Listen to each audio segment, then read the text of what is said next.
If you are looking for a super simple meal planning strategy that will help you save money, help you save time, and reduce food waste in your home, keep watching.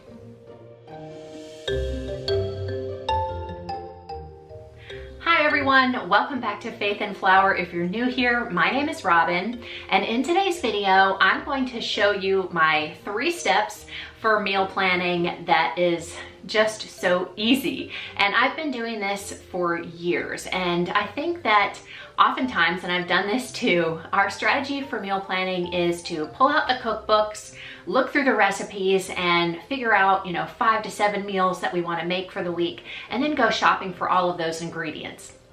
Yes, we may have some of those things already in our freezer and in our pantry, but for the most part, we're going to shop for all of those items. I have done that, but time and time again, I do it this way, and this is so much better. It simplifies my life. It helps me stick to a budget. It definitely saves me time, and it also makes sure that I'm eliminating food waste in our home. So here is the first step. Step 1 is to check your inventory. I know you have food in your pantry, in your refrigerator, and your freezer.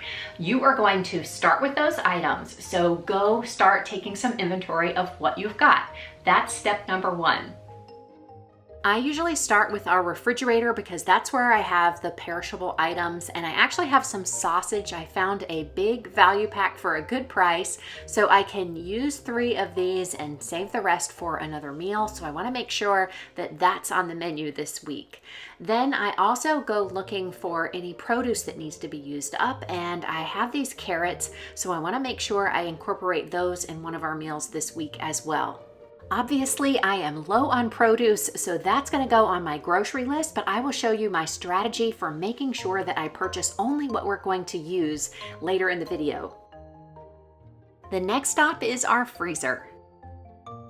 So on our meal plan for this week, I'm going to make sure that we have chicken thighs because I have these frozen chicken thighs and I want to make sure that we're using at least part of those. I also have several packages of ground beef, so I'm going to make sure that that makes its way into our meal plan. We've got pork chops, so I'm going to make sure I make a meal out of those. And we've got some frozen flounder fillets, so I always like to make sure I incorporate at least 1 meal of seafood and also a couple of meals that are just plant-based. So I have some frozen hash browns in the freezer that I can make a meal out of, and I'll tell you a little bit more about that later in the video.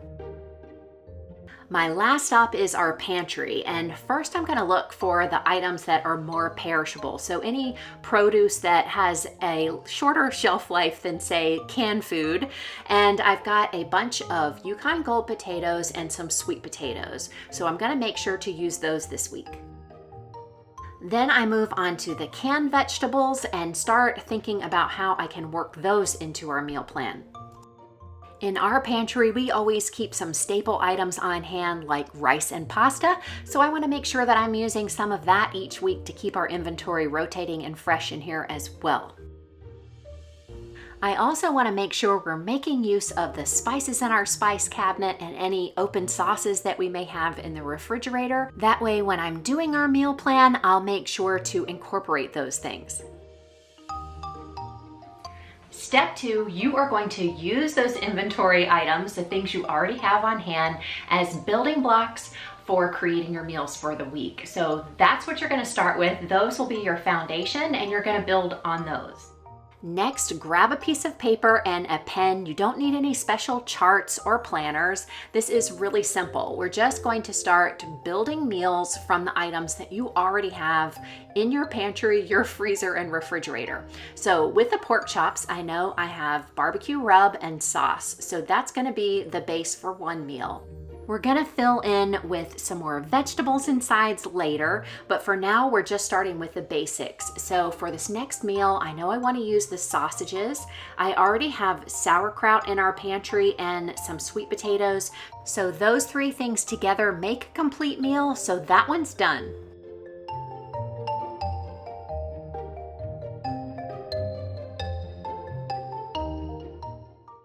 Because I have ground beef in the freezer, I'm going to use that to make meatloaf this week, and I have potatoes in the pantry, so I will make roasted potatoes to go along with it.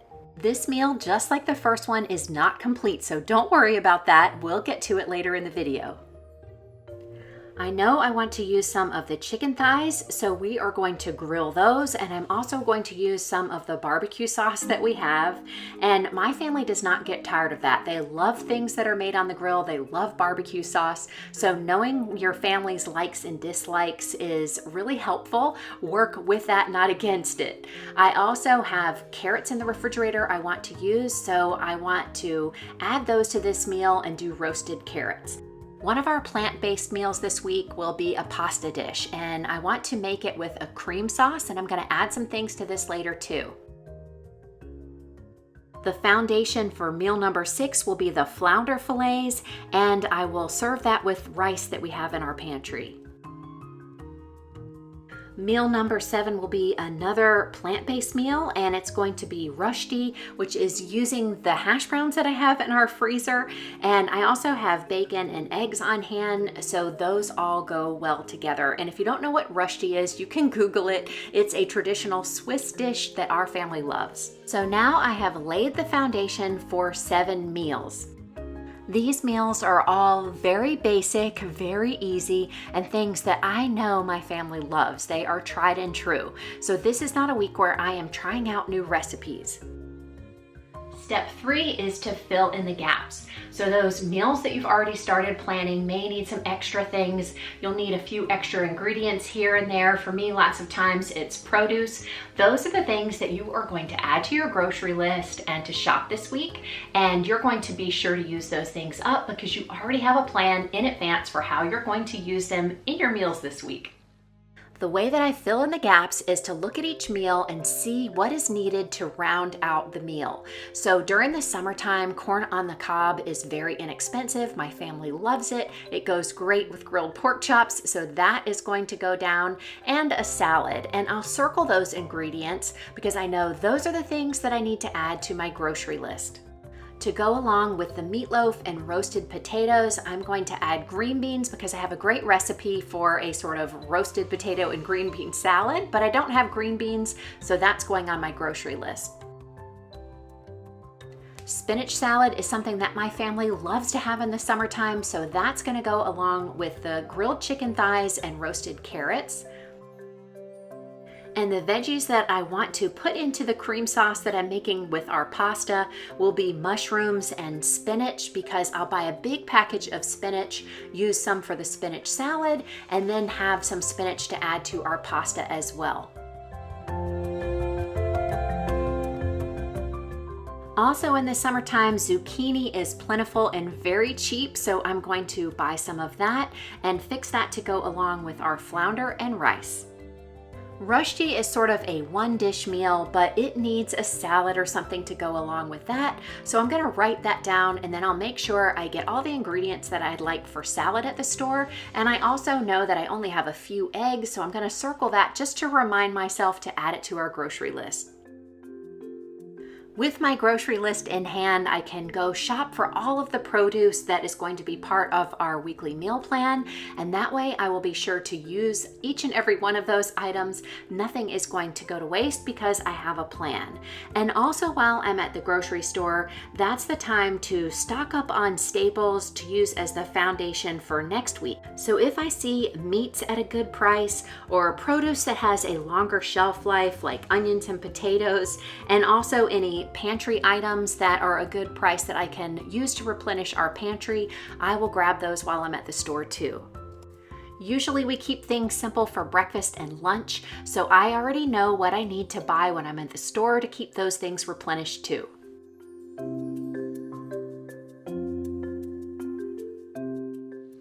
So meal planning does not have to be super complicated. You don't need any fancy planners, although I do like my planners and sometimes they can be motivating, but a simple piece of notebook paper could be your friend and your ticket with these 3 easy steps to saving money for your family, saving your time, and making sure that food doesn't go to waste in your home. So remember, shop your inventory, all the things that you have in your pantry, refrigerator, and freezer, build on those items, and then fill in the gaps. So make your list, go shopping, and enjoy your stress-free week because you've got a plan. Thank you so much for watching this week. I hope that you enjoyed today's video. And if you liked it, make sure to give me a thumbs up. It really does help out my channel. And if you're new here, I want to invite you to subscribe. Subscribing is easy and free, and we'd love to have you join our Faith and Flour community. Thank you so much. I look forward to talking with you in the comments, and I'll see you in the next video. Until then, have a great week. Bye.